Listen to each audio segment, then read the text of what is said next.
নীলাভ যমুনার বুকে একটি ছোট্ট কাঠের নৌকা ভাসছে।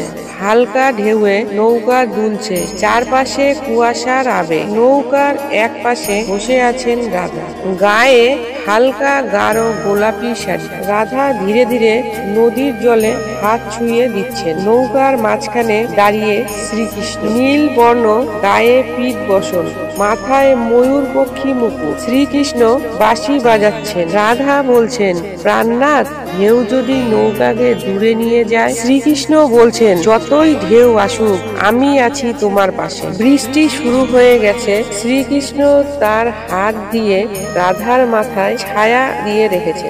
আকাশে রং ধনু ফুটে উঠেছে। নৌকা ধীরে ধীরে দূরে মিলিয়ে যাচ্ছে কুয়াশায়। বাঁশির সুর ধীরে ধীরে মিলিয়ে যায়, শুধু নদী শান্ত শব্দ রয়ে যায়।